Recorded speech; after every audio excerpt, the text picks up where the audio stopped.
Today's episode is sponsored by Workwear and PPE Supplies.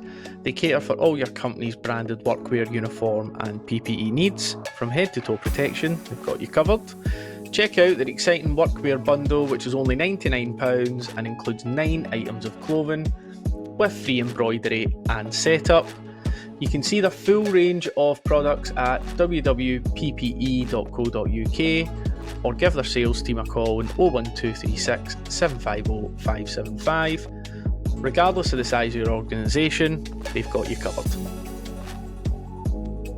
Right, hello all and welcome to another episode of Risking It All. You're joined today by usual co-hosts Brian and Barry.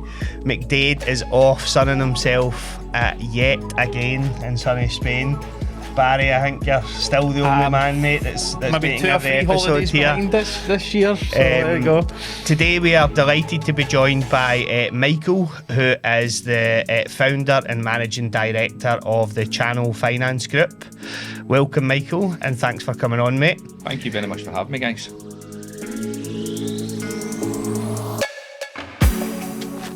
Michael is also a FIFA-registered football managing agent, so excited to hear a bit about that and the business an agent, mate. But as we like to do on the Risking It All podcast, we'll ask you to take it back to young Michael. Yeah. So tell us a bit, mate, about where are you fae, what was your upbringing like, just over to you.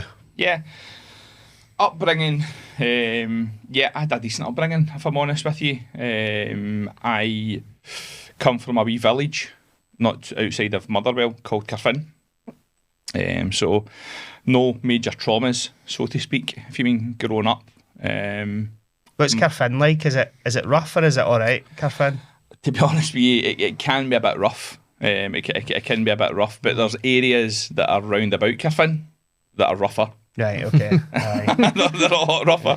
So if you aye. tend to come for Carfin, if you mean you're getting like a bus out or you're driving out, you're not walking through the other particular areas. So Right, it can be rough.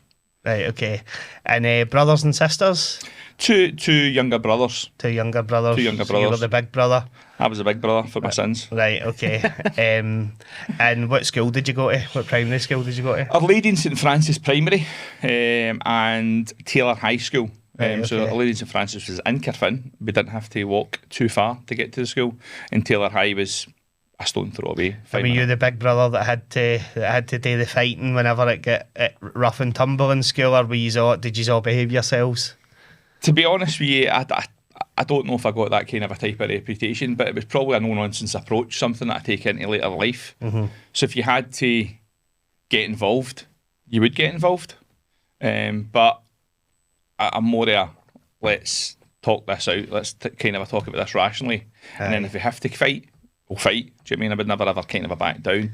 And both my younger brothers, I think they've got the same kind of attitude. If they had to fight, they would fight. But it was more a kind of a case of where we stayed, there was a mutual respect amongst Right. everyone. So there was no need to kind of go out blending your fist, if you mean, just for the sake of doing it. Yeah. And what was the age gap between you and your brothers? So I'm 2 years or 18 months between me and Joseph, and there's about 7 between myself and kind of Ryan. So give or take, and then between Joe and Ryan, there's about 5. Right. So we were all fairly close. Yeah. Me and Joseph are really close, if you mean kind of a age. Yeah, so you would have went through most of school together, up to the... Yeah, definitely. Yeah. Definitely. So it was like everyone, like there's Michael, Joe's brothers, Joe, and vice versa. Right, okay. So he was a couple of years younger. And what did your parents do for work? Were you influenced by them in any way? We've all, as a family, we've always kind of our life evolves around football. Right. My dad, after he kind of had these troubles, if you mean, because he had a few issues with alcohol. Right, okay. He kind of, and it was pretty serious issues. So much so that I get told in school one day that he'd kind of died, effectively, if you mean, so which was pretty harsh, kind of tough to take. Was that in primary school? Primary, yeah. So it was either primary 1 or primary 2. Ran all the way home, different things, if you mean, as my dad, blah, blah, blah, as my dad did, sort of a thing. and it just turned out that he'd become seriously ill through like alcoholism. Kind of never ever a bad dad, great dad, kept that away from us. However, just do you know that the whole kind of win's not enough, and 15's too much. So but we're a football kind of a family orientated family, and when he get himself back together, because he's been off that like drink for like 38 years. Oh God! Wow, that's amazing. By the way, that is a true character. Someone who can kind of do that. If you mean, like, you get people that go through in life. I'm off it for like 6 weeks. Probably myself falls into that category. And I'm off it for 8 weeks. I'm on a health kind of a kick, and then you're like, oh, Brian's gone out, David's gone out, Danny's gone out. If you mean, and then you're kicking right back in it. So someone that can go from that severity, if you mean it's either like that bad to that good. Again, that in my opinion, if you mean deserves worthy accolade, and why some might say, if you mean he's like high up there, if you mean within our family, if you mean he's like kind of like the pillar, and we all kind of look up to him. And what was the football team of choice? Always a dangerous question. It's a very dangerous question when you're doing football agency. It's very dangerous. However, I will let you decide, basically saying that I went to Our Lady in St Francis Catholic school. Right, so again, it's a horrendously dangerous question, and something that a body swerve at all angles, because especially in West Central Scotland, you've got it's such a goldfish bowl. You're either loved or loathed by that question.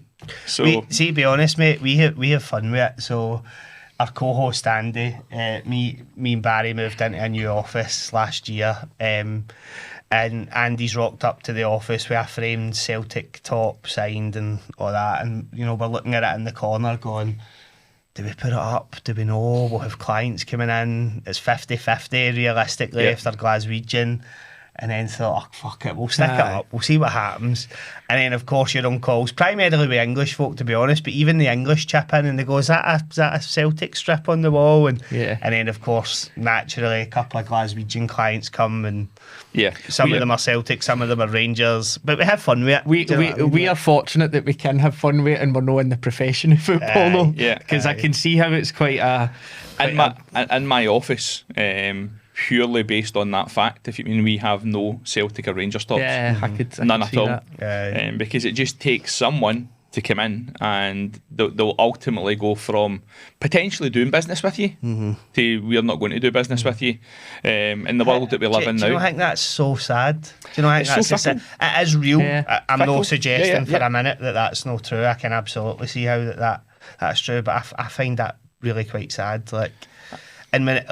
Before I joined Barry in the agency, most of my career I worked with English folk for 15, 20 years, and it's so alien to them. Like they have their derbies down south, but it's, as we know, it's nothing quite like what goes on in Glasgow. And when you try and explain and rationalise it to them, you can almost just see the perplexed look in their face where they're a bit like I'm doing now and going, that is so stupid. It's like a derby in Manchester derbies, if you mean. They're not to take away from the kind of a sorts of a derbies, because they've got great or a decent atmosphere, but there's nothing that's going to take away from the old firm, if you mean. So whether like I'm doing business from like Glasgow or I'm in Edinburgh, or you're trying to move players to the Americas and different things, and you're moving them kind of across Europe, as soon as they make a connection with where you're from, it's like, what team do you support? First question.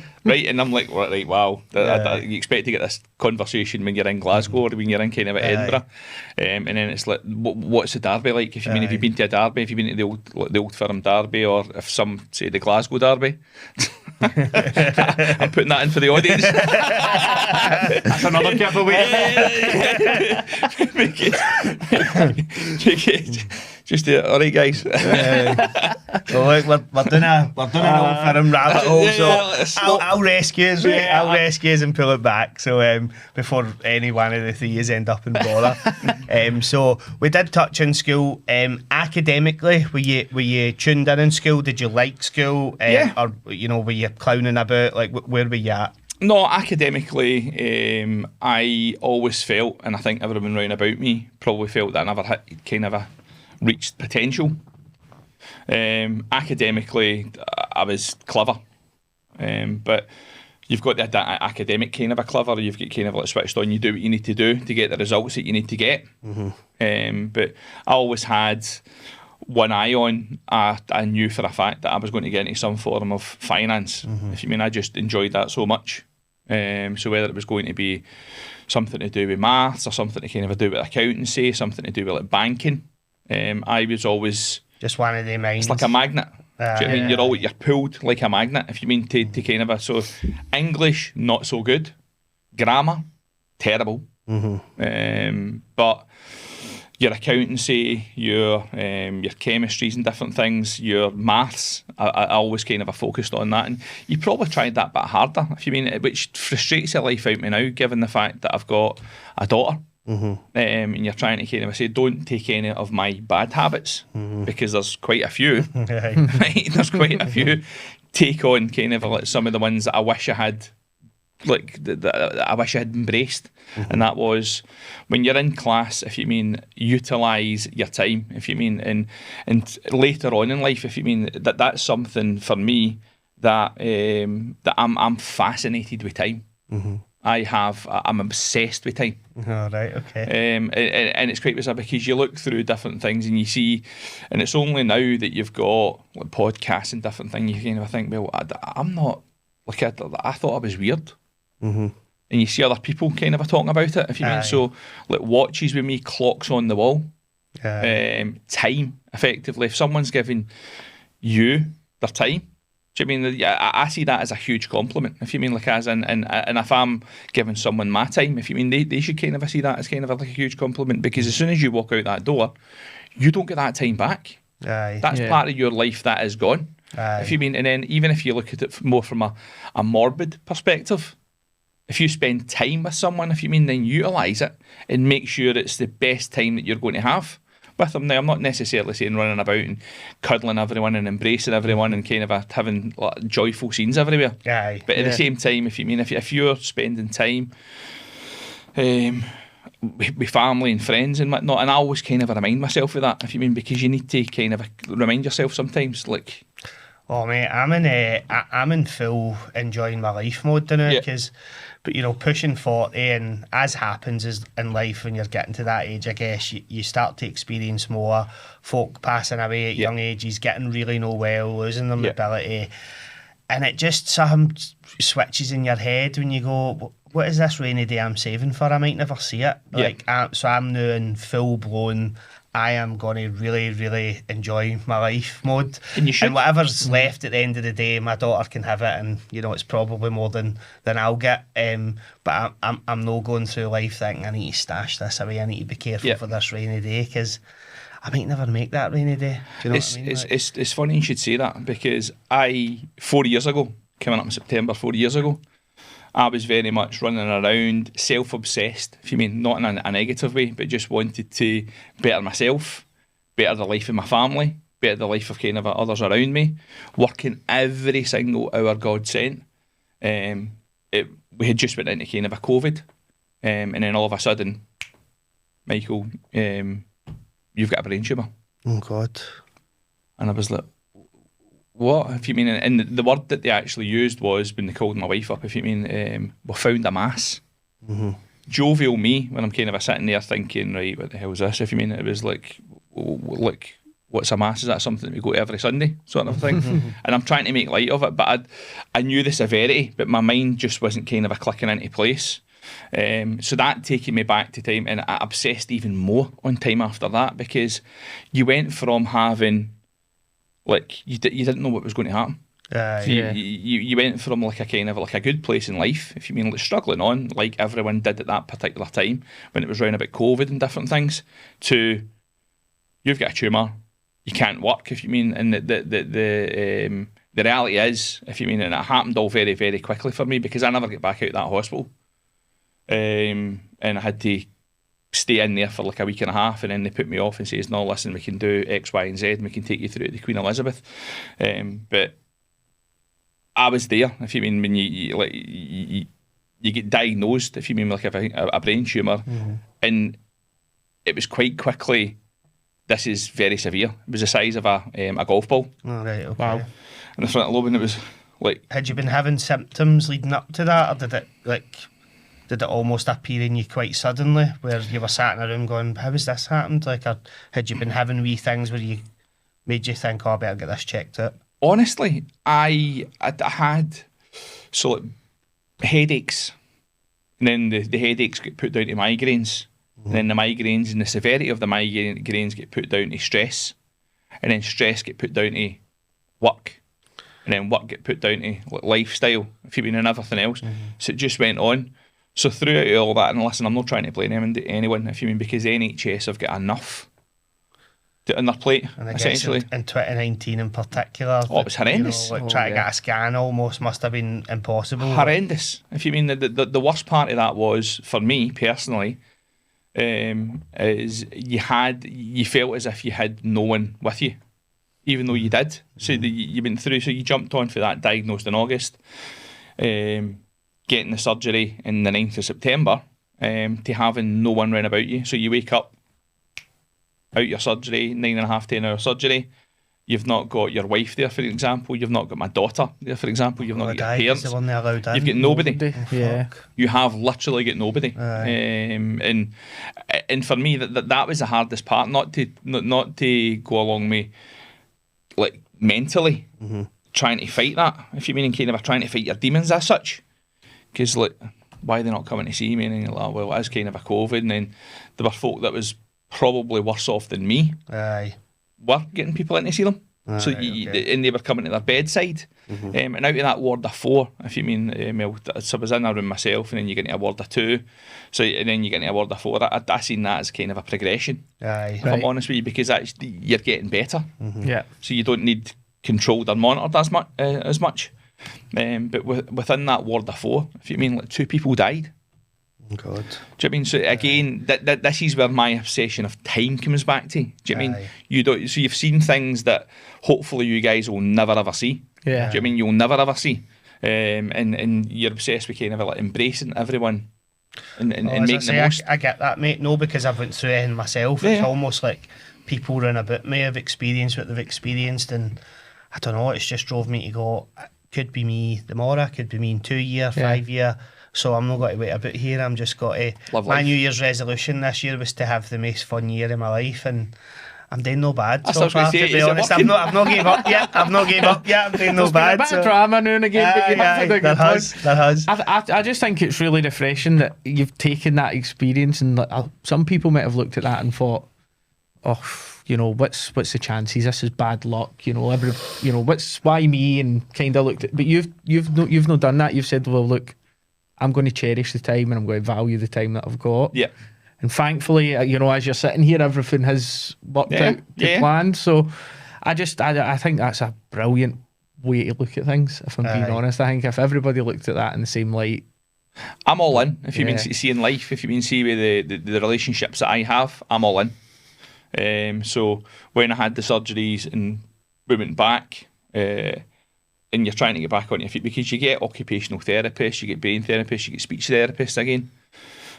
Some of which I did need, some of which I didn't need. But you're given the full exposure to them all, just to make sure that you get back on your feet. But I was obsessed with Channel Finance to get myself back into a position, if you mean, and doing the business that I could. I actually did a deal for a client, if you mean, when I was sitting up in my bed with like an iPad, with a drain in my head, if you mean, in intravenous drugs, and took a player, if you mean, from St Mirren Hearts. Wow stuff. and I've never told that before. And see, when I say that to people in my family and whatnot, they're like, you, and my wife especially, do you know what I mean? It's like, you are crazy. Aye. But you don't have, I don't think what people realise is I never had, you don't, see, when you've got a business, when you're self-employed and you're doing the football agency stuff and you're doing the kind of like self-employment role, and you're in charge of a lot of people. So it's the financial aspect for me, if you mean, is you can't just say, oh, I'm not well, pull the duvet up, if you mean fix your pillow, if you mean and kind of a sit and put Columbo on the TV or something, do you know what I mean, or whatever it is, if you mean you can't do that, if you mean, I certainly couldn't do that, because my life, if you mean at that particular time, didn't allow me to do that. You couldn't, so I had to go out and make money, plus enjoy that, and I was helping people. I mean, so the player that I was kind of getting his dream move to a football club, if you mean, or his dream move at that particular time, if you mean, that was seen as like everyone's benefiting here. Aye. Yeah. See, you touched on a point there that I think's an important one, right? Yeah. And maybe not quite to the same like level of extreme almost, but if we look at like, I find that a lot of business owners in particular now like almost demonise each other for like, why are you working on a Sunday? Why are you doing LinkedIn posts when you're on holiday? Why are you doing that when you should be taking a break? Yeah. My viewpoint on that is, see if you truly enjoy what you're doing, Yeah. and you choose to take a wee 40 minutes whilst you're on holiday to do something on the laptop, do a wee LinkedIn post to keep your business moving, or just because you're enjoying doing it, Yeah. then why do other people give a shit? Do you know, Yeah. if it works for you and you're happy? But I do think there is a fine line between that and monitoring kind of burnout, like quite closely. Definitely. Almost, because that it probably is a fine line, do you know, and it can quite quickly go for almost like I would imagine it can quite quickly go for, I'm doing this because I enjoy doing it, to I'm doing this because I feel like I need to and I feel that pressure. Yeah. So, like, thinking back to when you were on that hospital bed, you've got a, drain in your head, you've got an iPad in front of you. Do you think that was driven by your love and passion for what you were doing, or were you just feeling the pressure, as some business owners do, to just continue to deliver regardless of how you were feeling? No, I was actually manifesting to be in the position I'm in now. Do you know what I mean? I wanted to kind of overcome where I was to get out, and I am absolutely obsessed with the job that I've got now. Like, I love channel finance, if you mean. I really enjoy the people that I work with, and getting business owners the funding that they need, they require, if you mean, sometimes in a good way when you're going through expansion and whatnot. And then, unfortunately, more often than not, nowadays, it's more of a kind of a situation when it comes from adverse. They've overspent, they've did a lot of things, they've had a project that's not quite worked out. It's trying to help them and navigate them that way through, if you mean. I love that. I don't love kind of seeing people down, if you mean, but I would like to think the infectious nature that I have, as soon as we kind of sit down, nothing's too bad. I don't want to be a counsellor. I don't want to kind of talk you through your business, because I don't need to know everything about your business to help you. You just tell me the pain points, and I'll hopefully be able to navigate my way through. And it's always stood me in good stead. And that's where, from a brokering, an agent perspective, a football agent, and doing the stuff with finance, and you're the middleman, you're the intermediary. Yeah. Do you know what I mean? And that's, you're not a bank, if you mean. So I don't kind of sit there and God chooses, if you mean, and there's clips, the computer says no. Do you know what I mean? Aye. We're not that guy, if you mean. I'm certainly not that business. My job, as a broker, is to find the solution for you. Yeah. Now, top rate, bottom kind of a rate, if you mean. So we're in the middle to kind of try and get you what you need. And from a football perspective, it's the exact same. Yeah. Exact same. If you mean, and I tell myself this all the time. It's the exact same. So you get into, excuse me, you get into like a room, you've got the CEO there, you've got the sporting director, you've got the player, you've got the potentially the other side's kind of a representatives dealing with that kind of a club.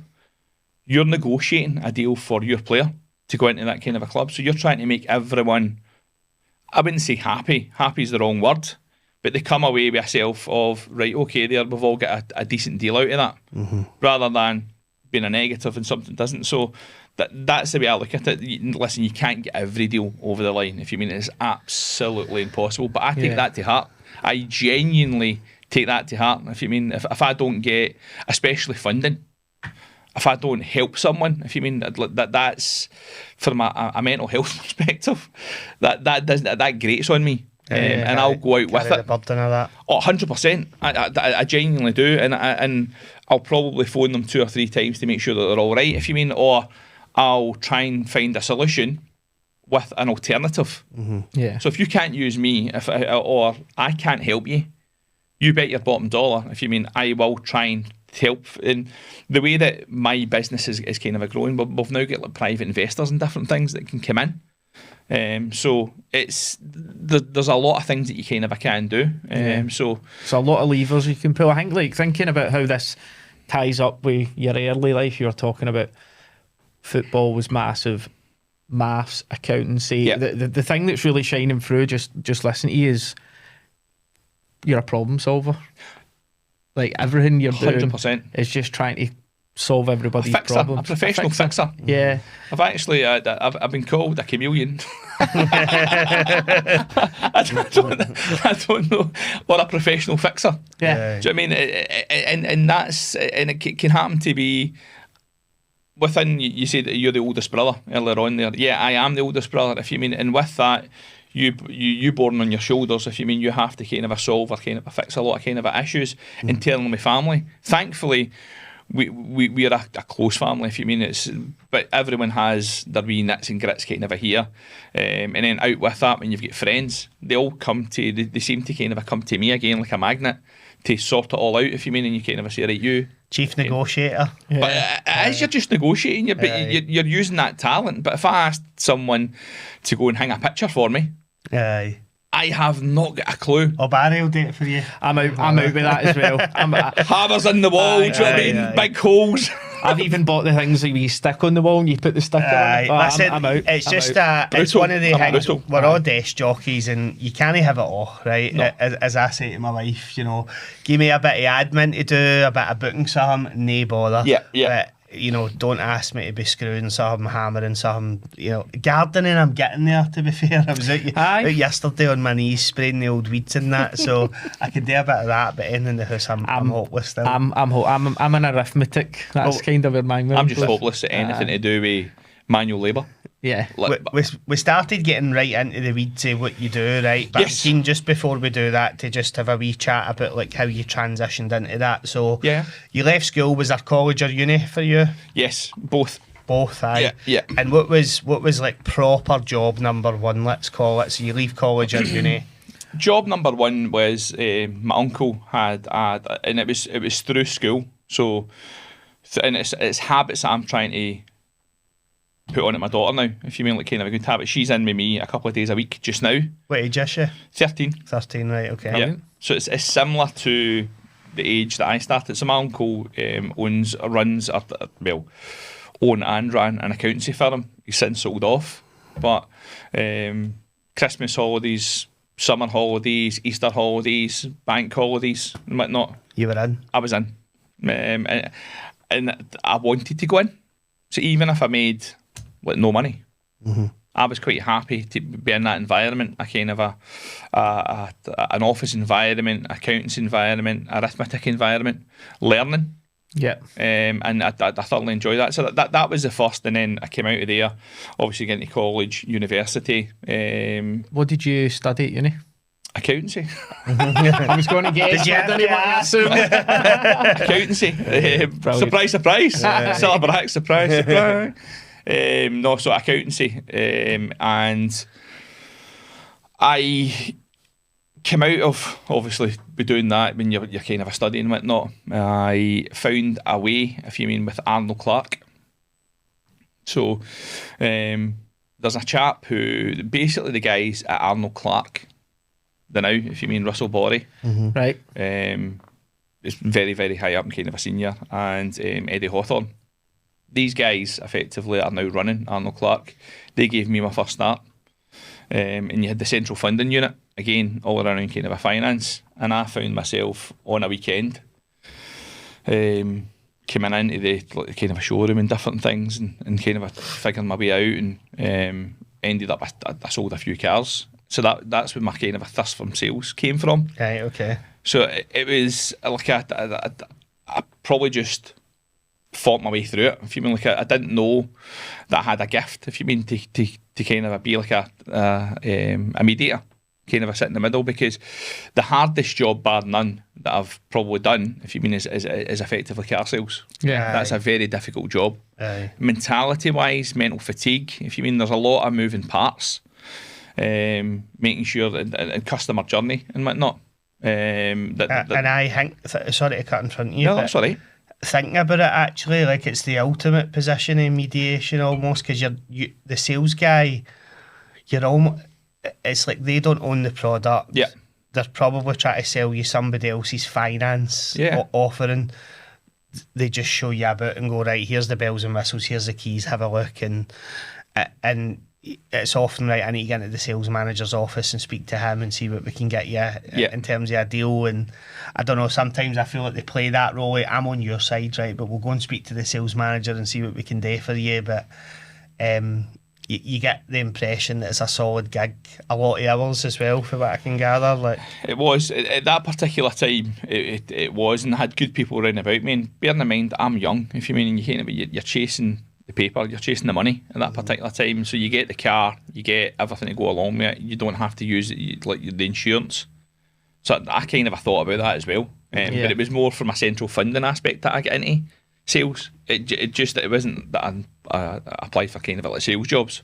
It was a central funding unit, if you mean, and then thought, I could actually be quite good at this. what does that mean, the central funding Basically, unit? do the finance for cars. Right, okay. That central funding unit, if you mean, so they were doing, and that's where kind of like Eddie and it's based out at Royston Road just now, or it was at Royston Road before Arnold Clark kind of started building onto their empire. How long were you there?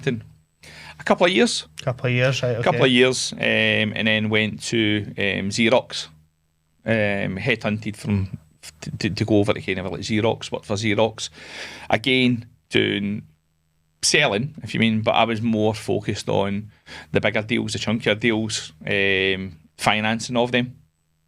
And what kind of deals were Xerox involved in? What did they sort of... Procurement, health, Right, got you. companies. So, for example, one of the kind of like decent sized deals that we've done, if you mean, was with like at places like Arnold Clark, your Reg Vardy's and stuff like that. At that particular time, we would go out and put in like the multifunctional photocopiers, and put finance for them onto them. So that again, I really enjoyed the part of negotiating. Yeah. So how much is this going to be a month? If you mean, can you afford that? And these companies, how much can you... So it wasn't a case of can you afford it? It was, this is how much I'm going to save you. Yeah. So they can afford it. Do you mean, so you're not going to insult, especially at a CEO, if somebody come in and says to me, by the way, can you afford this? But get out my office, you cheeky wee upstart. Do you know what I mean? Do not come back. In fact, I'm phoning your competitor. Yeah. But yeah, so did that, if you mean, kind of a Xerox, and then I decided for my sins, I was starting to get involved in a bit of property, and kind of like trading that. So went into like a estate agency, letting more so, kind of an estate agency. That was a disaster. Right. I'm not going to lie. That was an absolute colossal disaster. What year did you get into that? Thinking back. 2012, something like that. So that's after 2012, 2013. after the big financial crash. It wasn't quite. By the way, that was probably one of the catalysts why it was a disaster. Yeah. Because you got someone as naive as me at that particular time, thinking that I can go and put my stamp on it, Right. and it just didn't work. Yeah. I can't make any, like, you go through life and you learn so many life lessons. Aye. That particular phase and period within my life, if you mean, it probably rejuvenated me as a character, if you mean, like everything about it. Because see, when you're down, if you mean, you do get the hits, people will come pumbling in. If you mean, windmill style. Do you know what I mean? Get like folk that you thought, I really like that guy. Do you know what I mean? He's decent, if you mean. And then you see social media was kind of starting to kind of become more vibrant in that particular time as well. And it gave people a free rein, if you mean, just to go and write what they want, how they want, when they want it. And that affects you in so many different ways. But I think that was a catalyst for me to just draw a line in the sand and go and do something that I'm good at, which was a kind of a finance aspect of it. Because the business that I had that was doing the property, We didn't get liquidated or anything like that. We didn't do that. We had to kind of dissolve it. I broke up parts of the business and sold them off. But at the same time, there was a lot of pain, not only for me, but a few of my kind of a clientele who didn't get the property sold. If you mean rents weren't getting paid. Do you mean there were just a few things it just didn't? It was bad. If you mean it, and it's something that I kind of look back on, and I think could have done a few things differently. 100% I could have, but you go through life, you learn through your mistakes, and you never ever try and kind of get one over on anyone. If you mean it's one of these things in business, as you very well know. When you're dealing with kind of a big contracts, and in the world that you guys will probably live in, there's a lot of subby bashing. Mm-hmm. So you don't really, if you mean, and that's where if I can bring an analogy to that particular time, do you mean that's essentially what happened with us? It just shutters come down effectively. You can't do this, you can't do that. I managed to kind of save the people that was that I had under an employee. There were like 2 or 3 people. Mm-hmm. Focused them over onto like a kind of like a new brand. The only person that lost everything out of that was me. Yeah. So I can hold my head up to that, but the way things were handled and behind the scenes, if you mean, it still grates on me, as you can probably see. Yeah. To this day, it genuinely does. And I'm not going to come on a podcast and kind of note it, because you might get folks saying, "Oh, Michael Savage," or da. Do you know what I mean? Yeah. But I think it's important that like everybody can tell you about all the good stuff, but no many people will sit down and say, "Look, definitely, this didn't work out for me, and this is why." And I think it's important because ultimately everybody's going to hit a brick wall at some point. That's a test of your character. Yeah. As far as I'm concerned, if you can stand up, and I say this regularly to the guys in my office, if you mean, and look folk in the eye and give them your best deal and you've tried your hardest. If you mean, if they chose not to deal with you, then it's not so much on them. That's life at the end of the day. But if you need to own the mistakes that you've made, it's nobody else's fault, by the way. I would love to kind of sit here and say it was his fault, it was her fault, I should have done. Do you know what I mean? No, if you mean, it just didn't work out. If you mean, and you learn from the mistakes and you put back into it. If you mean, so it's one of these things. Okay, it's pretty cliche nowadays, isn't it? But it's just part of making it in business, is that you try shit. Sometimes it works well, great, you scale it. Sometimes it doesn't work well. You kind of hopefully learn from it. You can do one or two things. You can throw a pity party and feel sorry for yourself and go, "Oh God, it's a shame that it didn't work out for me."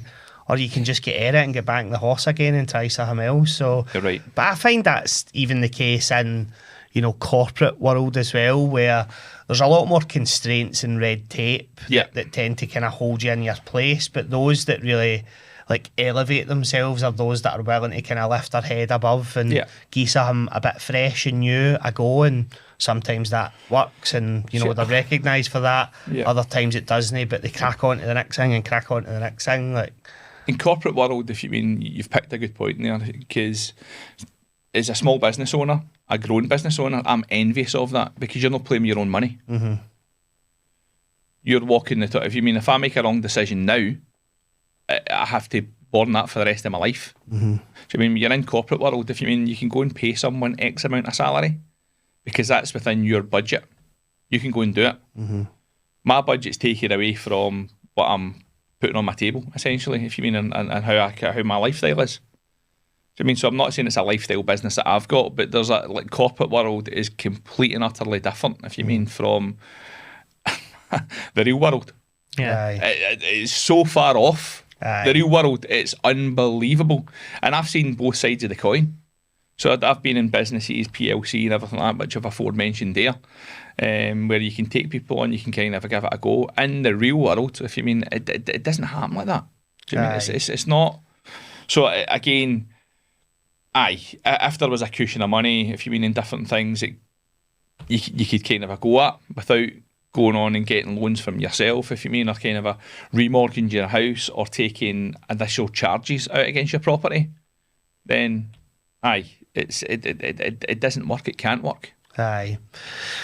Well, listen, we've started to kind of touch on some of it, but keen to understand. So, property, it sounds like was your first kind of dabble and go at proper business on Yes. your own. That that particular property business didn't quite pan out. Yeah. The Channel Finance Group. Yes. I'm assuming that there's a couple of different businesses within that group. Yeah. But what was next after that? What was the thing that you thought, right? Actually, I see a wee opportunity there. Let's give that a spin and see if we can get it going. Or were you back into another job at that point? No, so self-employed. I went into that. There was a lot of pain, a lot of tears, a lot of kind of a rebuilding, character rebuilding, reinventing myself. Mm-hmm. There's actually a good friend of mine, John, said, by the way, Sav, you're unbelievable at reinventing yourself. Some folk would have just folded like a pack of cards. You've come out and you've kind of reinvented yourself. I just worked hard to get the accreditations behind me to go on and start brokering. Right, okay. So it was in the broker world, if you mean you can be unregulated. So you can work under a banner or an umbrella. And that's what I chose to do, to introduce business into several people and kind of learn my trade, because you don't know. Do you know what I mean? You don't know what you don't know. Again, a good old kind of a cliche saying and whatnot. But I had no overheads. I only had myself. I'd put fuel in my car, pay my mortgage. And what were you brokering at that point? Was it asset finance? Asset finance. Mainly right, focused on asset. Do you know what I mean? So I focused on asset finance because they type of kind of that type of clientele. Sorry if you mean lent well to learning. I'm not saying it's the easiest, with no stretch of the imagination, but there's a lot of things that you can tailor to a client if you mean it kind of requires asset finance, like the haulage community, logistics, plant and machinery, bus and coach. So yeah, it's like that. I focused on that. We're not allowed to use the word bus on this podcast. He's not here today, but our fellow co-host is a coach company owner. Oh, right, so the word bus is banned. Right, okay. I do apologise. No, That's usually told off about that. And then, see the whole asset finance. Yes. So like, let's say I was a coach company owner, and I wanted to buy a new. I shouldn't have used this example because now I need to stick to coach. But let's say I want to buy a new coach. It's brand new. They're quite expensive, aren't they? Say it was 300 grand or whatever, right? I'm just making this up. Yeah. So use the broker. Would I just go, look, I've no got 300 grand in my bank. I need to try and finance this, and then what would you take from that? How would you go about doing that? Yeah, so it depends whether you're if you're going to be a coach company, right? You would have been trading for a while. You're not going to just kind of wake up overnight and say, by the way, I'm starting up a business. I'm now a coach company, if you mean, and do it that way. So you would have some form of trading history behind you, or you would have some form of contract, whether that would be council contracts, school contracts, tour group contracts. Right. You would have them, if you mean, and that's all good from a lending perspective. We would require IDs to go through like kind of a KYC, your customer, consumer duty, a set of accounts, last 3 to 6 months bank statements, and we would look to approve the supplier off. So where are you getting the coach from? Well, it's wee Joe that lives 5 doors down from me. He's managed to kind of a hotwire this and not by the way, this harm. This harm. We would be like, no.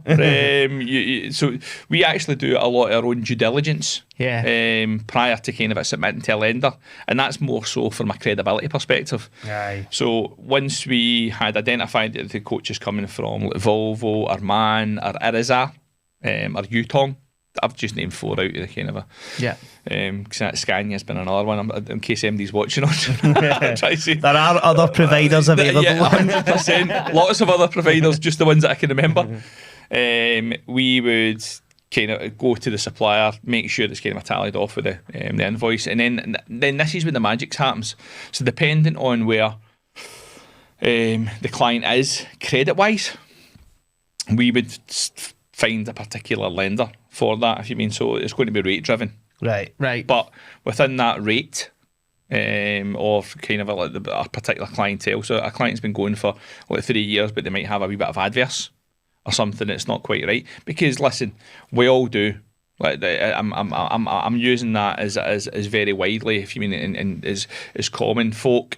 One of the biggest misconceptions is if you mean they'll not get finance because they've had a late payment, or they've had a missed payment, or they're a CCJ or whatever.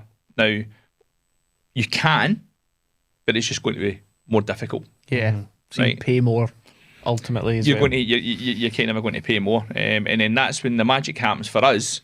Is we kind of tailor you up, or the clientele up, to a particular lender. So whether it's 0% deposit, 5% deposit, 10% deposit, it goes without say, the more deposit that you've got to put into a deal, the less the risk it is to the lender.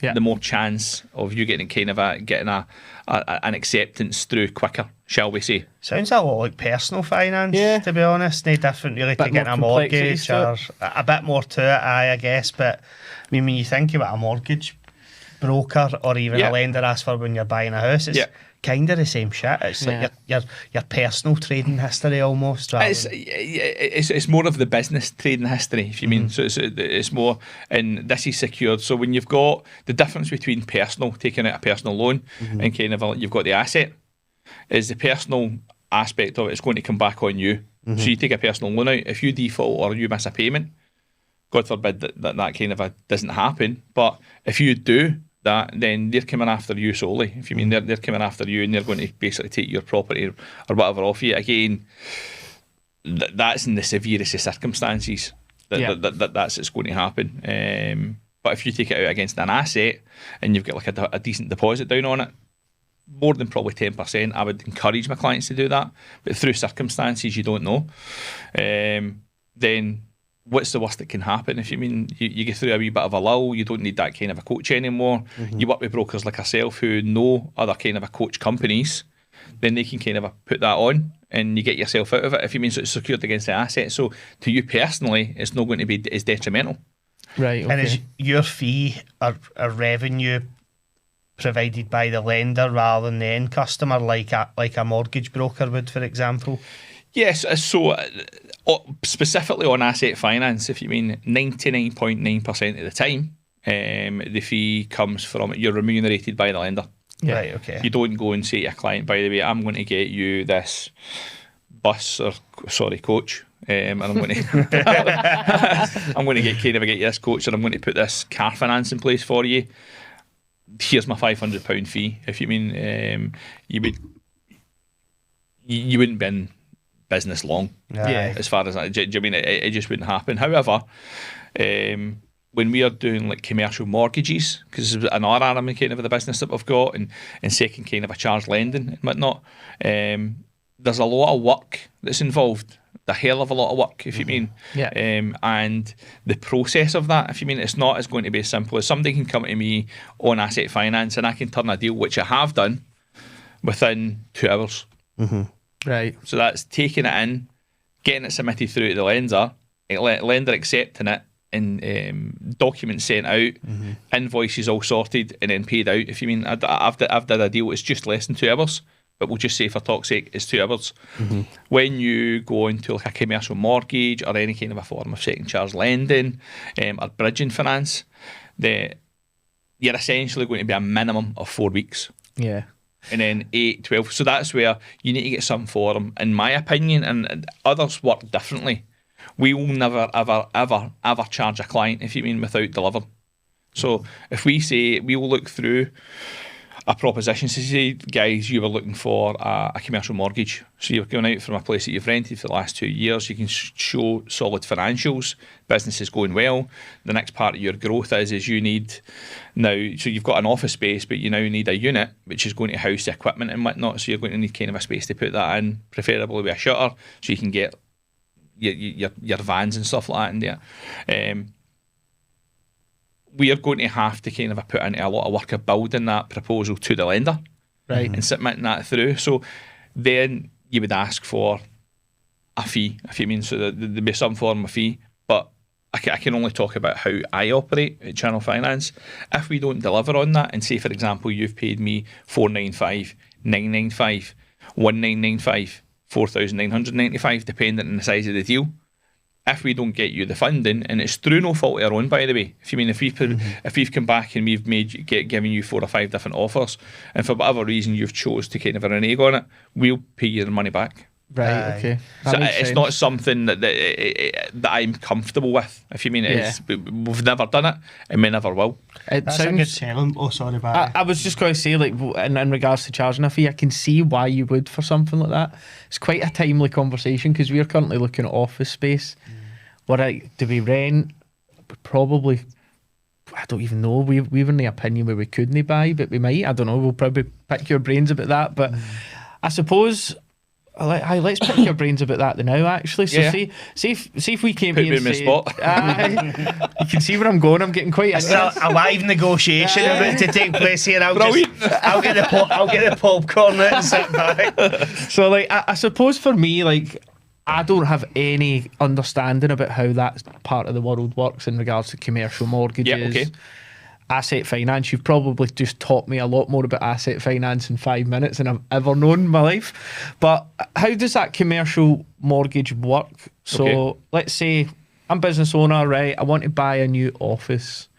When I think about mortgages, I think about the house and I think, 4% over 25 years and that personal mortgage style. But how is that similar to a business commercial mortgage, or how do they differ? It's very similar, if you mean. So you can.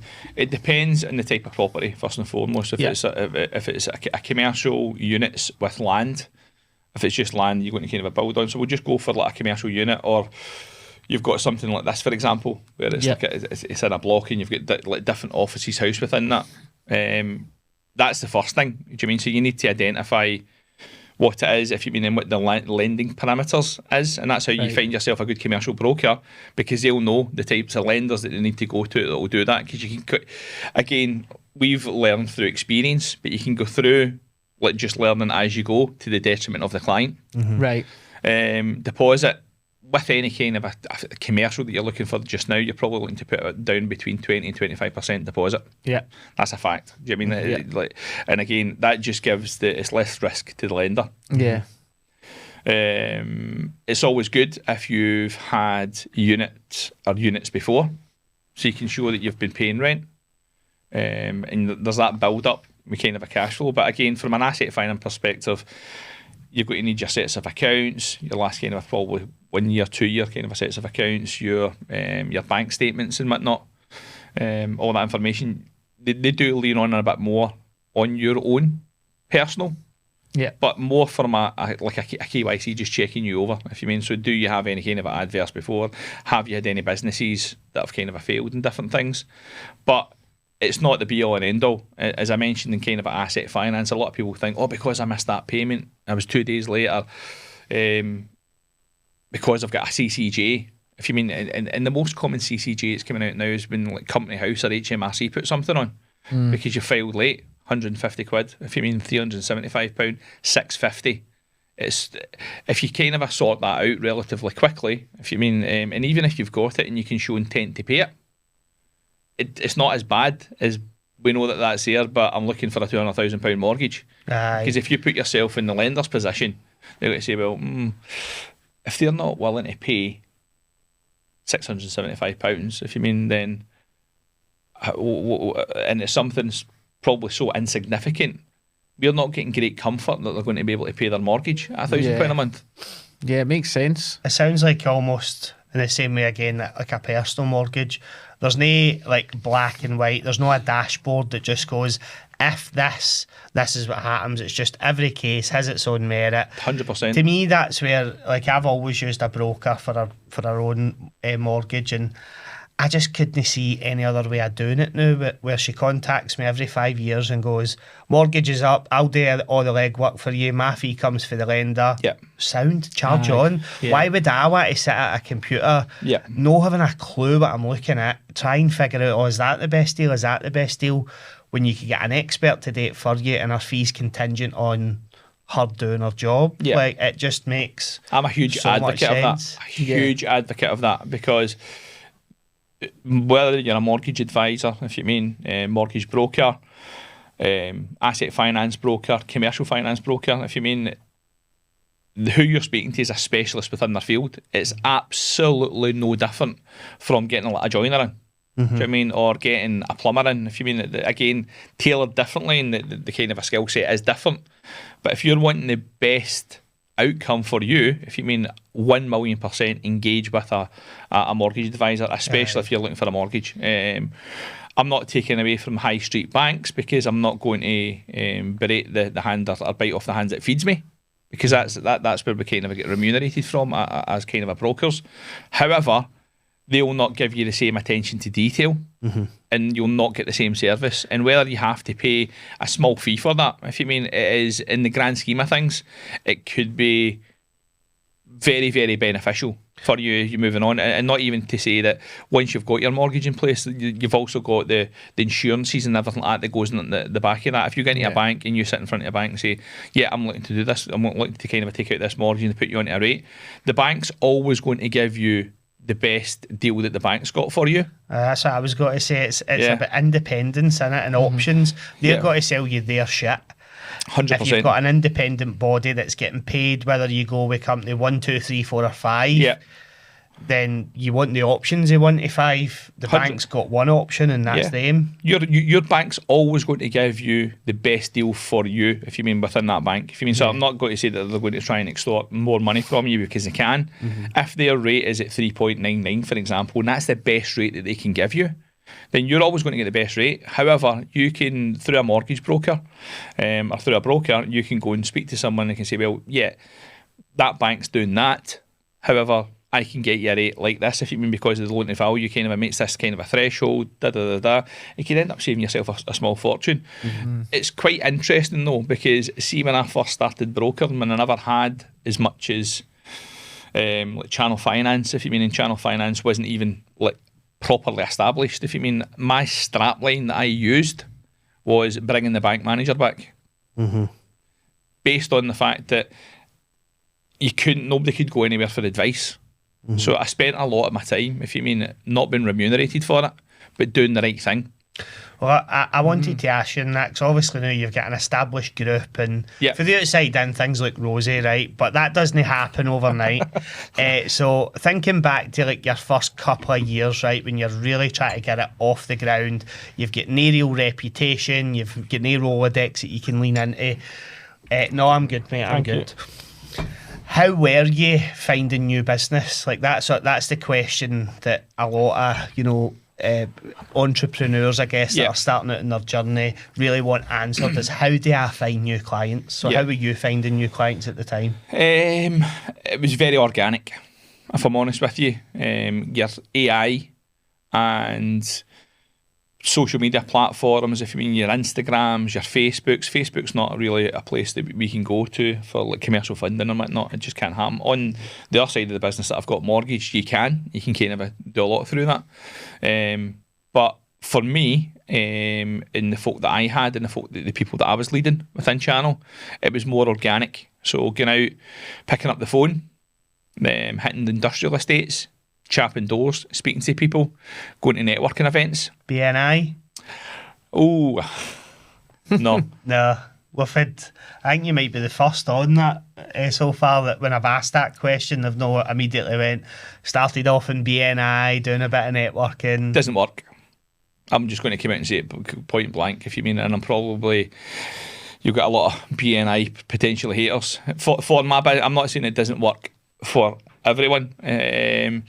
Again, BNI didn't work, and it wouldn't work. I was invited along a few chapters. They invite you in, if you mean. I'm being very careful with the words that I'm using here.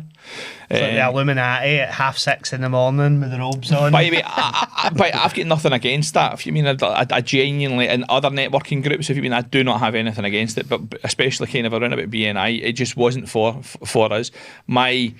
I stripped it back, and the client or the potential future clientele that I wanted, if you mean, was never ever going to be in that room. That's your issue, mate. I had the exact same epiphany, really, when I've been to a few chapters as well, and I thought, like, I get the concept, I get everybody's in it together, and revenue, but when I looked at it in its simplest form, I just thought Your target there's audience isn't there. less so than why not? 5% of my target audience. It could be argued though, so I'll stick up for the BNIers, right? It could be argued though that it's not necessarily the people within that chapter or the people that's there, it's who they can put you in contact with. The larger network. Right, yeah. so I'm going to I get play that. devil's advocate here, right? So that I'm not universally hated. but again, I can only speak from me, if you mean, and I wouldn't and I will not sign up for BNI purely based on the fact that there's other things out there that I can utilise our kind of like marketing costs on. Yeah. That will get me like, more traction in the clientele that I'm looking for, and that's it. At the end of the day, it just wasn't for us. If you mean, it just wasn't for me. Yeah. So initially, to get going, you were kind of pounding the pavements through industrial estates, chatting doors, cold 100%, calling, yeah. just trying to Yeah. get conversations going ultimately and offering your service to people. 100%. I had to reinvent myself because I came from doing this with kind of a property, doing it with kind of a car, doing this with kind of like the accountancy side of things. It was like, why should we trust you? Mm-hmm. What do you know? Do you mean? And by the way, folk that are run businesses, if you mean, they had the right to kind of call it out, not so much call out the bullshit, but just effectively like, well, so how are you going to help me? Mm-hmm. I'm probably very good at, once I kind of get in front of people, if you mean, I can demonstrate my worth. Mm-hmm. And ultimately, I demonstrated my worth, if you mean. So if I can't help you, I'll open up doors to potentially kind of I can help you. Yeah. But it was through a lot of kind of a blood, sweat and tears, I will tell you that. And a lot of rejection, by the way. A hell of a lot of rejection. You need to be, I'm pretty thick-skinned now, if you mean. But back then I was probably 4 stone lighter. Do you know what I mean? And it was the rejection that you got and trying to deal with that. It was hard. Oh, it was very hard. Very, very hard. And trying to, I've got a young team, a young kind of a sales team, if that's what you want to call it, but a young kind of a professional team at this moment in time. I'm not going to kind of labour on the fact that kind of a sales, because a young professional team, and I put out to the guys all the time that rejection is just part and parcel of the game. Aye. You need to build your relationships, you need to speak to as many people as you possibly can, and you need to add value wherever you can. If you don't add value, why is someone going to expect to deal with you? Just because you've got a nice pair of shoes on, or you're wearing nice aftershave, or you drive a nice car? No. Yeah. It's like, how can I add value? Am I saving you money? And if you're not saving money, what can I do for you? Do you know what I mean? So, are you going to open other doors, or are you going to make the process simpler for me? Are you going to be there? A big selling point for us is you can get me anytime. I'm obsessed with my job. I'm like work. In fact, it's not a job. If you mean, I'm obsessed with work. So if you phone me at 7 o'clock or 8 o'clock on a Friday, the chances is I'll get back to you that night.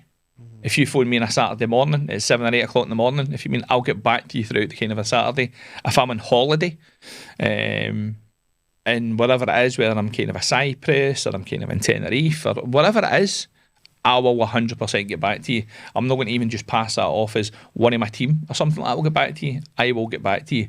And then if I can't help you for where I am, because I always take my kind of a laptop and whatnot, then someone will kind of look after you. That's our USP, our unique selling point, if you mean. And the guys who I've got in my business now, if you mean, are adapting that kind of a strategy. And thankfully it's working. If you mean, this is not a 9-to-5 job. It never will be a 9-to-5 job. You come in, take your hat off, put it on the kind of the hanger, take your jacket off, you go in, you sit behind your desk, 3 minutes to 9, you're like, right, that's me, I've started. Do you know what I mean? And then you start your day at 9 o'clock, and then at 2 minutes to 5, you're looking up at the clock, right, then you're away.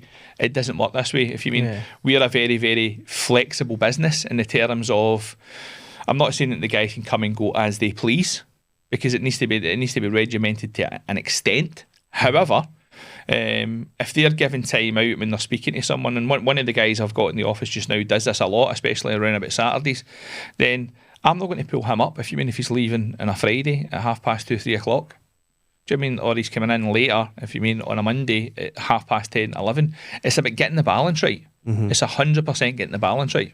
I was going to ask you that. So, that's amazing for your clients, and I'm sure has helped you grow and, the thing that which immediately springs to my mind is what does your wife think of that? Like, what does your family think of that? Are they just used to it now? Was there a period where it was like, you're on that fucking phone again? Like, Yeah. And I'm asking that because a lot of business owners definitely. or potential business owners that are listening might already be grappling with that, or in their head think that'll be a problem for me. So how did you manage it within your wee world? It's a problem if you make it a problem.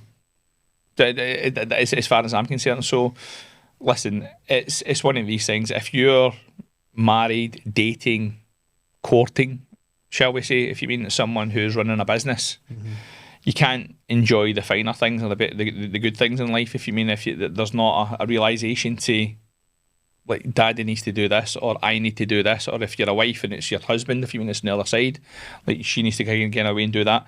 It's doing it in moderation. So am I going to listen? I'm not trying to paint a picture here that I'm sitting at the pool with a phone sellotape to my ear, if you mean, swimming with my goggles on. I'm not painting that picture. What I'm saying is if I'm across and I'm in Cyprus, for example, and you guys are kind of going through funding, or there's a position where I can kind of help, then I'll do that. But they ultimately, my whole family ultimately know that's the life I lead. Now that's just it. Do you know what I mean? There's no if, buts, or maybes. It's just, and it's not coming from an arsey perspective, because when you're that tunnel visioned, I'm now looking at, if you mean, not kind of a retire, if you mean, but I'm kind of looking at, right, there'll come a time where I can go and I can just sit behind the pool, if you mean, but that probably won't happen for me, and people are probably watching this just thinking, I knew you would say that. Because I've got other aspirations, if you mean, if it ever did, if you mean, and anything kind of ever happened to channel. I want to run channel for as long as it can go. Do you know what I mean? And I want to be not necessarily always a kind of a head honcho, but involved in it. But if that didn't, if you mean, there's, within the last 2.5 years, if you mean, I've been approached by a couple of football clubs to get in kind of take some senior roles or senior positions, if you mean. So I might find my path to that and do something like that. So I'm resigned to the fact, me personally, it's quite a difficult question. Because to me personally, I'm resigned to the fact that I'm like the work's work. If you mean, for me, it's just that it's always going to be that. Again, I just think there's no right or wrong answer. Everybody has their own way of managing that within their own wee life and world. I just always think it's interesting to ask the question, because it's definitely something that I grapple with. And it's not about like the nagging partner, right? I want to make sure that that's clear as well. It's almost like that internal pressure of, I want to be there for my wife, for my kids, and I want to be super dad as well as super business owner. But you grapple with it all the time. I find myself glued to my phone at times, and I think, right, I'm here physically, but mentally I couldn't be any further away. And then sometimes it irritates me and I go, oh, get that phone to hell. And then other times I think, well, this is just what we choose to do. Like, but you can be both. You can be both, if you mean. So so I've basically said there that I'll take my phone away on holiday and I'll take different things away with me, if you mean. But if you set yourself a time, if you mean, like kind of like effectively like not so much a challenge, but there's nothing stopping you putting on airplane mode. If you mean, I do that a lot now. If you mean, after 8 o'clock when I go home, and I'll go in and kind of check it after like an hour and a half, so to speak. But I'll always be available kind of in my emails. Always be available in my kind of emails, whether it's like kind of actually speaking. But it's there's no right or wrong answer. There's no right fix. If you mean, you can watch a million podcasts and you can watch a million people that you admire that come on and say, oh, do it this way, and if you mean in your Gary Breckers and like your Grant Cardones, and that's not the real world. I hate to say it. That's 100% not the real world. If you mean, it's you need to find and manage a way that fits and that you can work with, that's going to manage your missus's expectations, your partner's expectations, if you mean, and more importantly, your children's expectations. If they can still go to the play park with their daddy, if you mean, and they can go and do this, or you take them to football on a Saturday, if you mean, that all still remains. You don't have to, do you know what I mean? You can make your own rule up, if you mean, and do it. And again, I found a way that effectively works for me, which is if somebody needs to get a hold of me, they will get a hold of me. Aye. All right, mate. Well, listen, you touched on football. Yes. So that segues us nicely into a subject that I'm really keen, or we're both really keen to just learn a wee bit more about. So, Everybody usually is. Right. Whether it's that glamorous or not, Aye. I'll try. Well, registered football agent. So I guess how on earth does that come about is probably the first question. We'll get into the weeds of like what's involved and the model of it, but where does that arrive from? It's wild, if I'm brutally honest with you. And on my way here last night as well, I'm trying to think about a way that I can tell the story, if you mean that it's going to make it sound better than the reality of the proposition that actually happened. But it just landed on my, like being a mediator, a fixer sort of a thing, it just landed on my lap. I was a previous vice chairman for a football club called Albion Rovers. Right, okay. I've always had a player interest, and even then I would get involved with the players. I would make sure that their welfare was good. So boots, tracksuits, everything, if you mean that you kind of had to run. And by the way, without berating kind of any clubs of that level, if you mean, it's pretty tough. Mm-hmm. It's very tough, if you mean, especially from a financial perspective, because 90% or 95% of the playing staff or the playing your playing team are they're working. They've got jobs, if you mean like that. They've got other jobs. So I focused on that, built relationships kind of through there. But it was not until, so with Albion Rovers, I went through all the kind of a vice chairmanship. My aspirations and my visions shared with the board at that particular time was we wanted to kind of like better ourselves and better the kind of a team. So within a short period of time, within a year, we had won League Two. I left kind of the club when they were third in League One.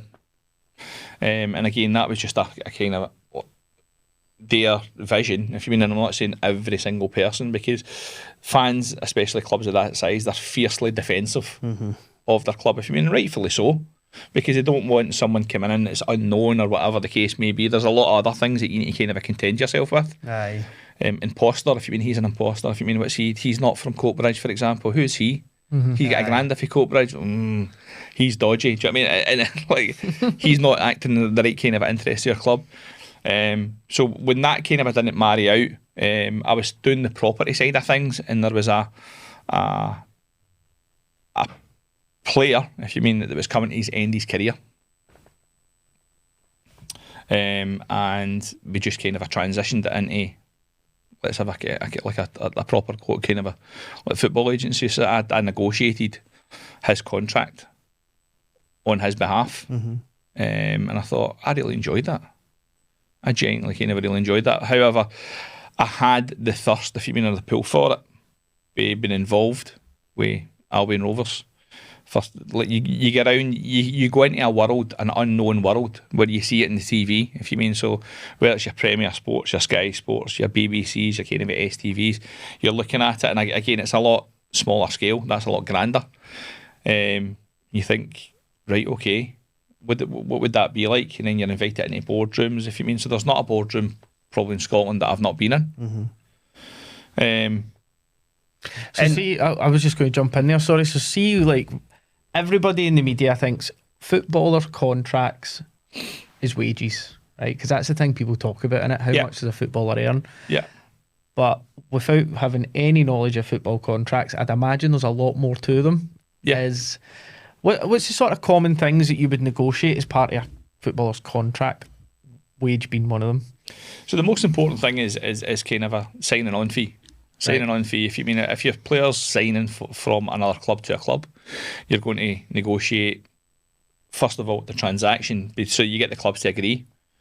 The selling club allows your player to go and speak to the buying club.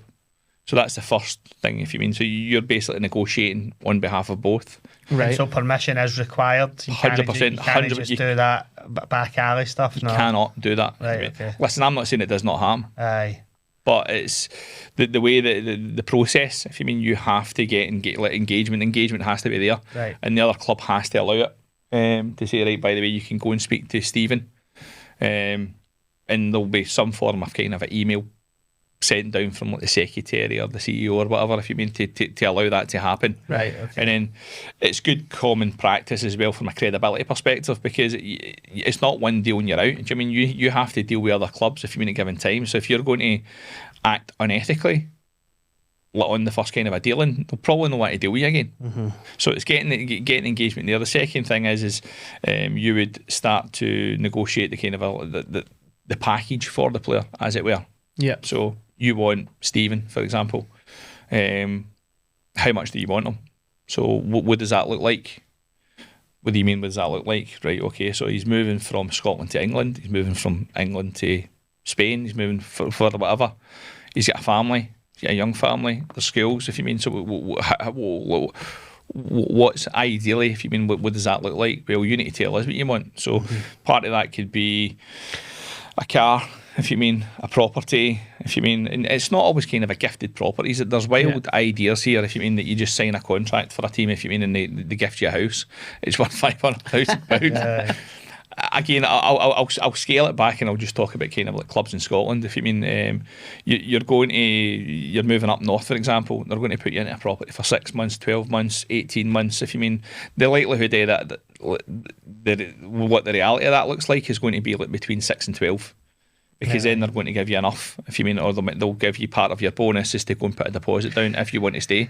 You can see me smiling here, right? It's because I've got a pretty, I think it's an intriguing question, right? Yep. So in my short time in business, I'm finding that when you're negotiating, sometimes the most problematic thing is getting the first person to move, right? Yeah. So say me and you're negotiating, right, and you say, well, what do you want? And I say, well, what are you willing to pay? But you tell me what you want.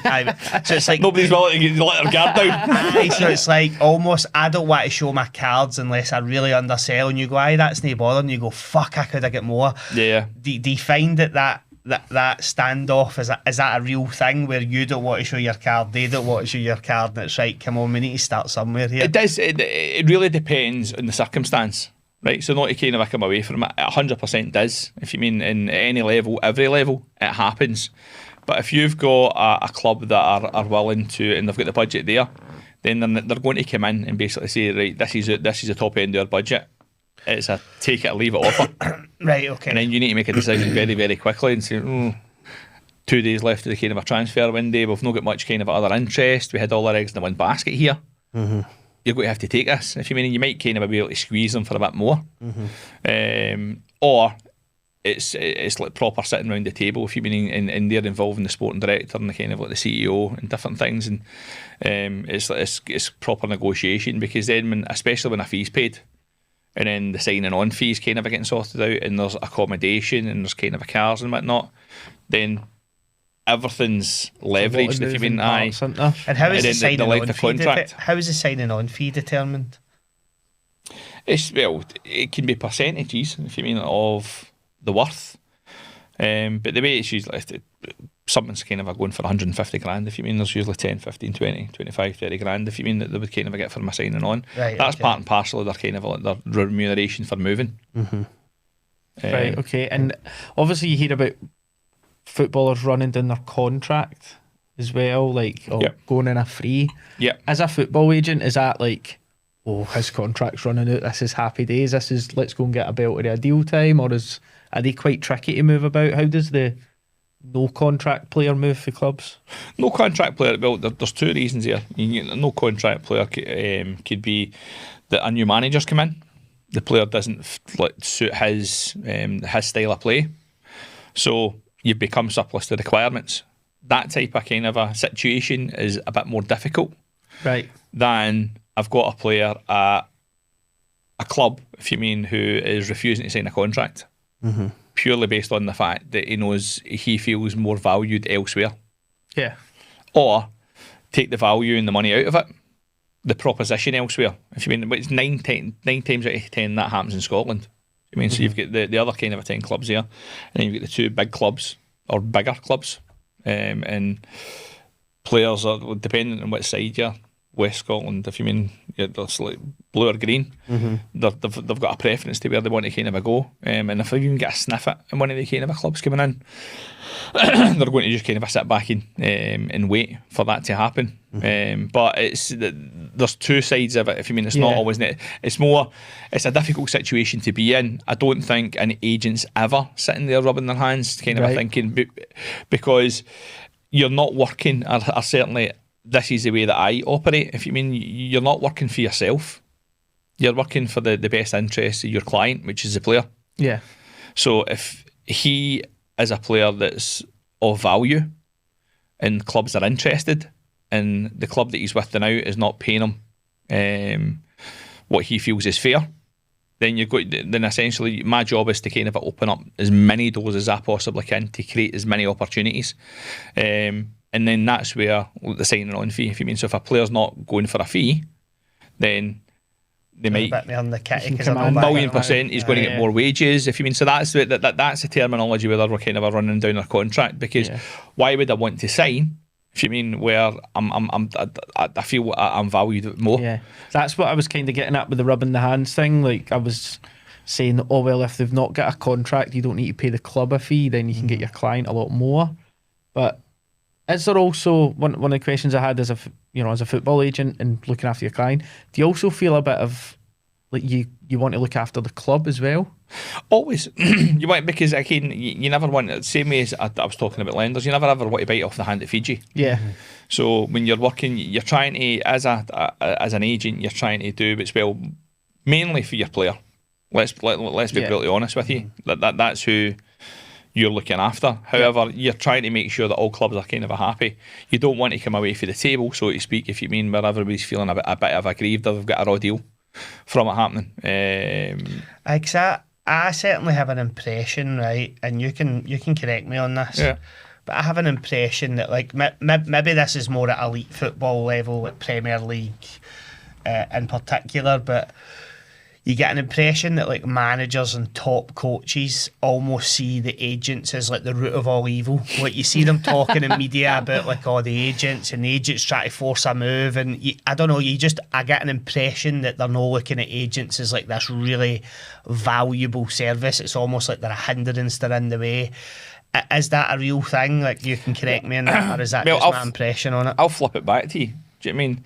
If the agent's got the particular player that you want that's effectively going to win you that league, if you mean, is he as much as an arsehole as you think he is? I don't think so. Do you mean you're going to be putting out so much red carpet, if you mean, and schmoozing them, if you mean, to get what you want? Now, I'd look at, again, as a certain things, if you mean it's things happen unethically and different things, if you mean that it brings in the game into bad disrepute. Sorry, 100%. It's like that in every walk of life. However, I think when you've got managers coming out and saying that, it's usually from an aggrieved position that they've lost out. Yeah. They've lost out on something. Do I think some agents make obscene amounts of money for the work that they do? 100%. Aye. That could also be said in business. Aye. Yeah, that's a good point. What's the typical model of, like, as in, how does an agent make money? Is it just securing a percentage of whatever you negotiate on behalf of your client, or is it a one-off fee? Both. One-off fee, percentage, image rights, if you mean contract renewals, sponsorship. Do you mean there's so many different boxes that you can kind of tick there, and depending on the relationship that you've got with your client, then that's going to be and how well your client performs. Because again, I think what's key here, what you need to remember is a lot of agents, if you mean, they might have like 30, 40, 50 players in their books. Out of the 30, 40, 50, unless you're the kind of like the top agents across Europe, there's only going to be about 2 or 3 of them it's actually making you proper money. At the end of the day, and there's a lot of kind of a time. So, yeah, there's different avenues to make, but it can be a lost leader.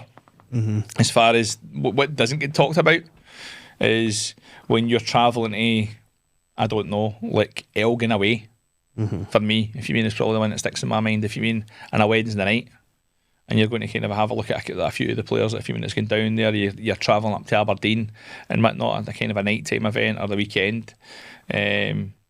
It can be pretty daunting if you're travelling the length and breadth of the country. If you mean, and you need to be back up Yeah. the same day. Do you mean that's a lot of cost and expense? If you mean, so see when you're negotiating or you're dealing with contracts, then that doesn't get brought into it. If you mean, because if whether the player signs for X amount or whether the player signs for that the X amount, you're not building. Oh, by the way, putting your hand up at the back as if it's a classroom. Where's my expenses?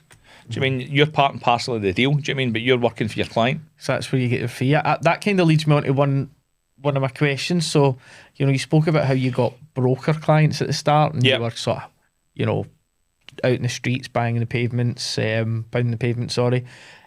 Was it similar to be signing football players as an agent? Do you have to drum up some new business that way, or how did you go about it? In the stand with a sign. You need me. Top representation. We have a big X's through it. I'll work for free. Similar, if you mean, but at the same, you need to do a lot of kind of a schmoozing. So you're going along to the PFA awards. If you mean, you're going along to the Sports Writers Awards. It's a lot through word of mouth, a lot through credibility. Encouraging them to speak to teammates for you, like speaking to managers, speaking to assistant managers, coaches, like your goalie coaches, might not, if you've kind of got like some goalies, CEOs, sporting directors, anybody that's willing to kind of listen. But see if they don't know you, if you mean that they're not going to kind of engage you in any conversation. It's pretty tough. It's very daunting. I see a lot of which I don't necessarily like, if I'm honest with you. But there's a lot of agents out there, if you mean, like selling the dream. So become a football agent. If you mean, we'll put you through the course, we'll do this for you, we'll do that for you. I fail to see it myself, because your open book, or your wee black book, is your wee black book. You're never, ever, ever going to open that up, and I don't care what anybody says. It's like your clients, it's like your clienteling, it's like your relationships. If I've got relationships, it's easy, by the way. See, if you wanted to be a football agent tomorrow, if you mean, I can give you a blueprint in 5 minutes. This is how you go about it. If you mean, it's you that's going to make the difference. Yeah. That's it. If you mean, and it's the relationships that you're kind of trying to build up. So, to be told, anybody can go and look at Manchester City. Right, I'll just bring that. Who's the manager? Pep Guardiola. Who's the assistant manager? Who's the CEO? Who's the sporting director? Who's such and such? Who's the academy director? Who's this, that, and the next thing? That's all right, having a name and potentially a number. So I mean, try going putting a player into them. Why do they care about you? So where do you need to go in? And if you bring it to like Celtic, for example, where you've got Brendan Rodgers, you've got John Kennedy. You've got the guys there, if you mean the sporting directors and the kind of like the recruitment guys, if you mean, then you could have all their numbers, you could have all their email addresses, you could have their mobile numbers. If you mean, if they don't know who you are and you don't have any weight or substance behind you, if you mean, like, why are they going to engage? It could be argued though that you've got a superstar player. Then you phone up and say, by the way, I've got Ronaldo here, do you know what I mean? And And they'll say, all right, we'll give you the time of day, but you're not going to go through them to get to where you need to be. You're going to have to go through a complete another different kind of a channel for it. Well, just building on that, right, to ask a question specifically on why you do it, right, Elgin away on a Wednesday night sounds pretty shite, I'm not going to lie, right? It is. And it sounds like it sounds like a right tough business, right, as you've just detailed. So why are you doing it? Is it A, the love of the game, the passion you have for the sport, or is there a tact where you think these people might end up investing in businesses that I can then help through other businesses that I own within the group? Is it that strategic, or is it just I love it, I'm passionate about it, I like being in the boardroom, I like talking to managers?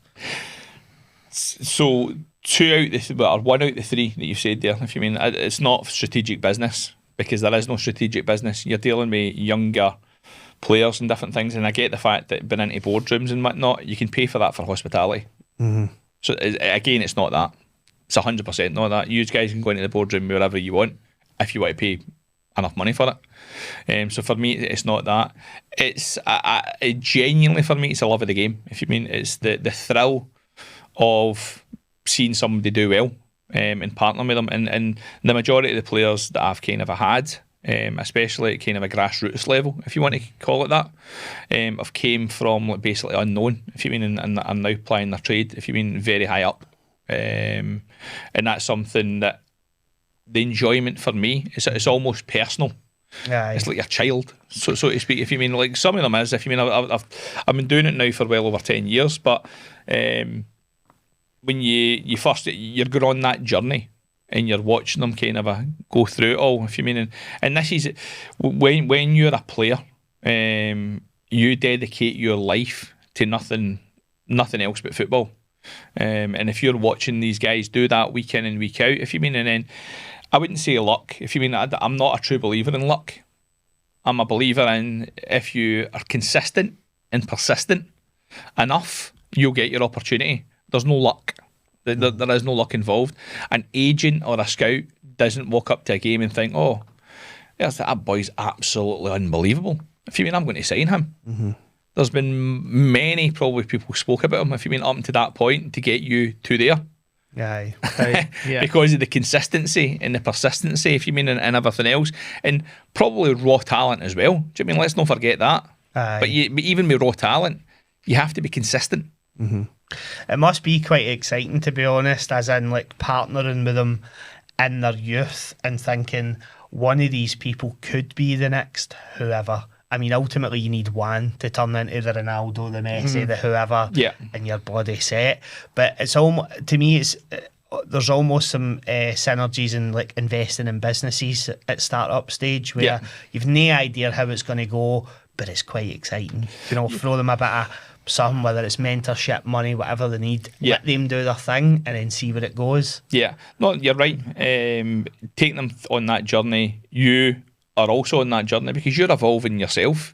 Do you mean? So the way that you're managing, you're adapting, you're going to the games, everything's just evolving. If you mean, for me, it's not about money. That probably sounds wild. If you mean, the money is good, but I gave up a long time ago chasing money. It's not about that. If you mean, for me, it's about getting the process right, and like doing something that you enjoy. Do you know what I mean? If I didn't like it, if you mean, I wouldn't be doing it. So much so I stepped back a wee bit, if you mean, over the last probably year, because I focused every bit of energy on channel finance, every single bit of energy, to build staff, get into the new office, if you mean, get our accreditations right, and then now I'm going to kind of start properly scaling it back up. See the amount of players that I knocked back that had kind of reached out, whether it be from a club, if you mean, because when you've got the connections in that now, you've got sporting directors, or you've got, like, coaches, if you mean, and it's probably more so coaches. So I'll take the sporting director kind of element out. Like saying, by the way, Michael, we've got somebody pretty special here. You need to have a look at him. If you mean he's 14, 15, 16, 17 years old, come and have a look at him. Or you've got a dad that will come out, if you mean, and go onto your Twitter or whatever, or X as it's called now. That again, you asked earlier on, if you mean, how would you scout players or whatever, you don't go with banners and kind of start thinging up. If you mean, it's done through reaching out through Instagram or kind of reaching out through Twitter. But the wait for anyone to kind of get, like, some real proper talent, if you mean, at an older age, at 21, 22, 23, 24, it's word of mouth in the dressing room. Yeah, that's a big driver. I've dealt with Michael. He's a real good guy. He's going to kind of look after you. Speak to him, if you mean, and he can kind of I've got a question for you there. You mentioned about maybe when you're looking at real young players, like, parents might contact you. Yes. What's that dynamic like? Because you see a lot of parents get quite bad publicity with youth football about being too emotional, over the top, too emotional, kind of trying to overrule coaches at the side of the park. Does that also make its way into football agents as well? It does. It's very hard to manage. Yeah. It's extremely difficult to manage, because when you think, if you've got a child and you're trying to see them do well, the passion, if you mean, you're overly kind of passionate and you're emotional, because if there is 11 kids, your kid's the best. Aye, you're blinded by love. Yeah. Oh yeah. Your kid's the best, if you mean, and then it's trying to manage expectations and do it in such a human way. Like, not say, listen, your son's shite.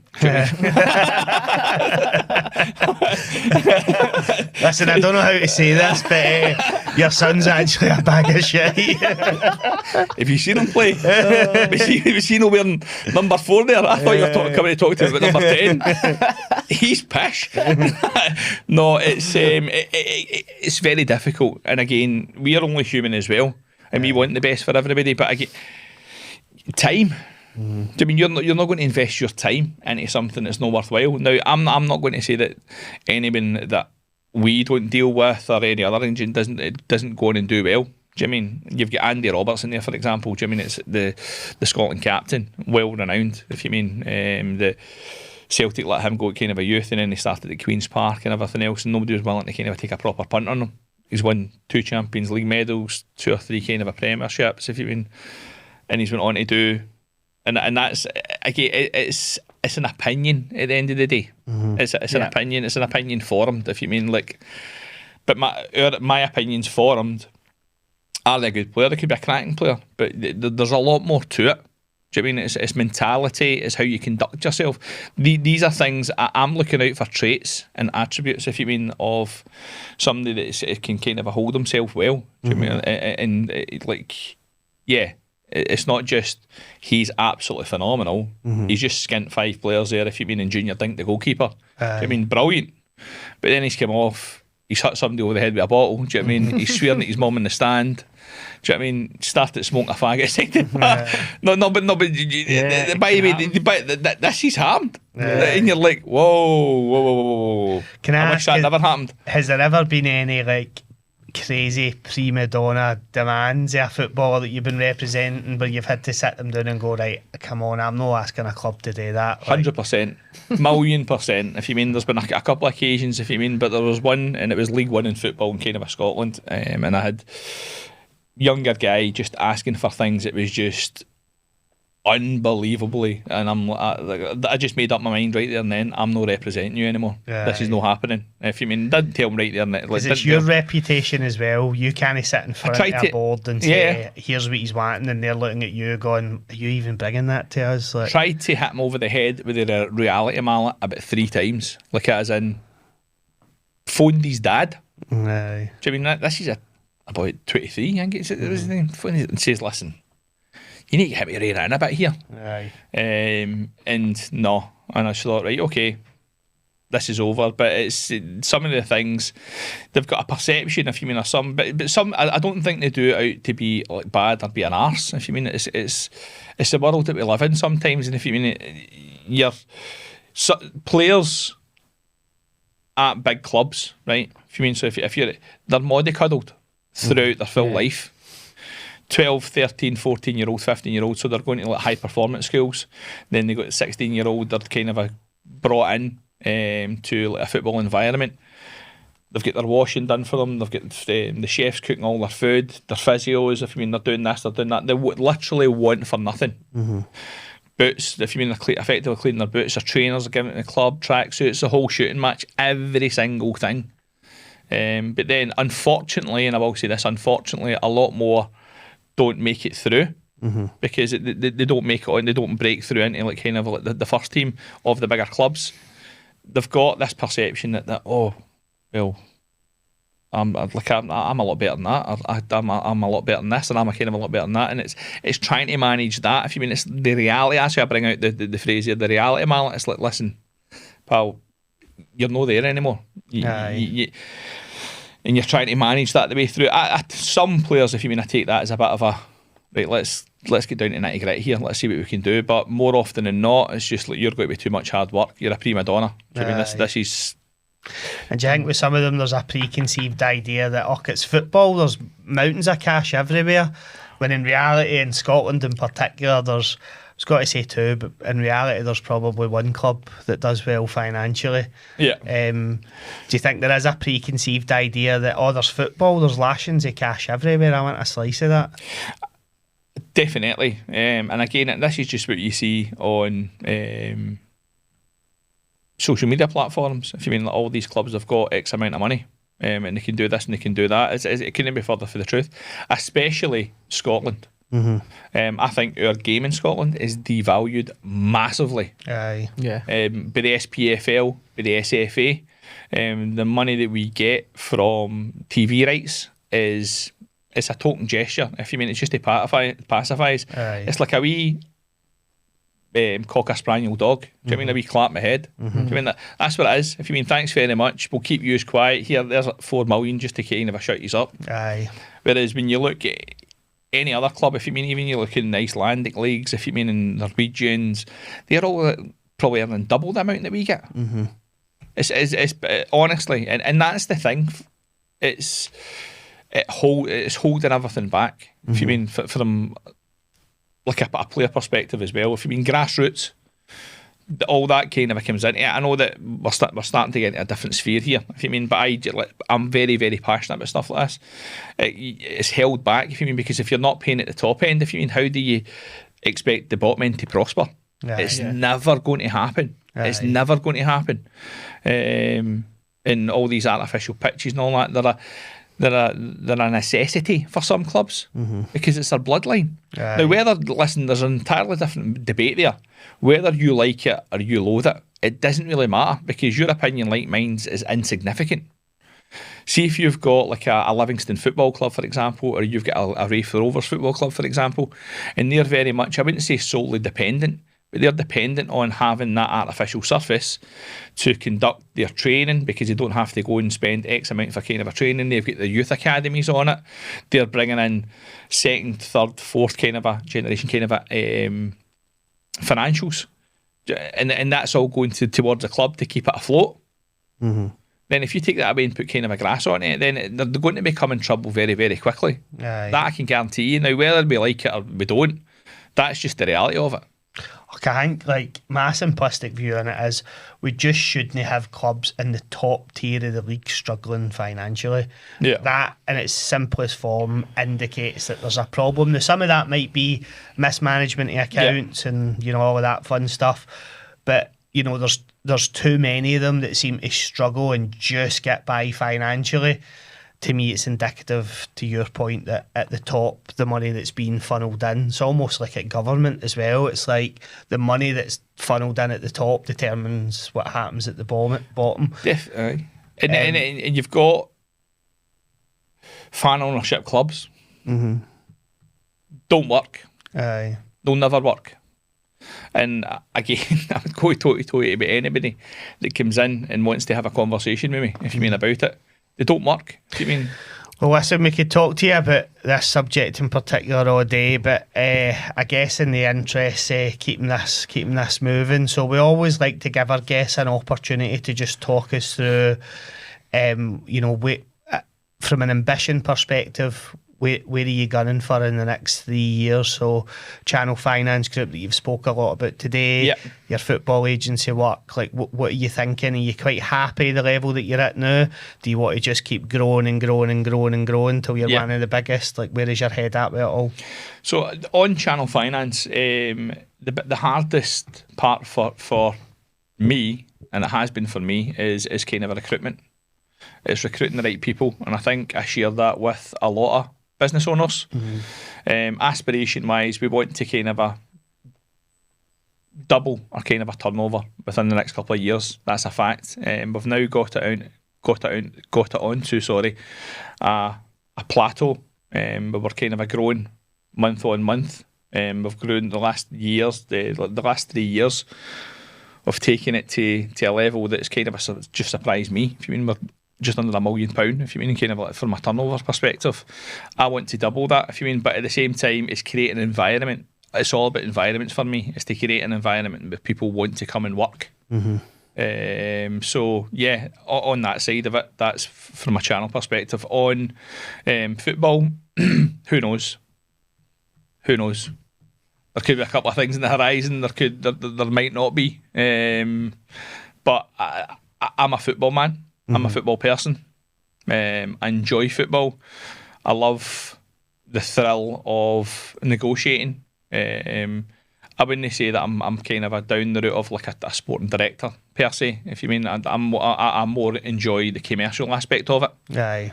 I thoroughly enjoy the commercial aspect of it. If you mean, so it's a case of, I don't know. Well, it's something that needs to kind of entice me, but I'll be I'll be involved in football. It's good that you've got that up your sleeve, though. Do you know, as somebody that's quite clearly really passionate about football, it's good that you can almost like freelance that. And, you know, if you have a period where you think I want a wee year out to focus on, you know, my proper business, then you can do that. Yeah. And then if you know, get the recruitment sorted and then you get somebody in place to run your business, you might go, I've got all this free time now, actually, I can dip my toe in this a wee bit heavier. It's good that I like that you've got that wee freelance opportunity about a subject that you're really passionate about. Definitely.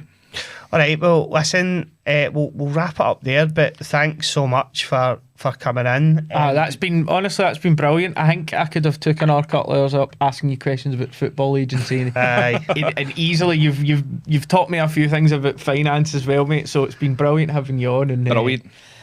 Now we've got a fixer. We've got a fixer, yes, and I will absolutely be bending your ear on a couple of things that we've spoke about today the next coming years. Well, listen, just before we wrap up, yes, we need to hand over our money can't buy thank you for coming on to the podcast. So you're risking it all. What are these called? Bobble hats. Bobble hats.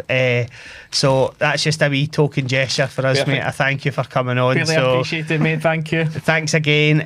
Thanks to everybody as always for listening, and tune in next week for another guest as always.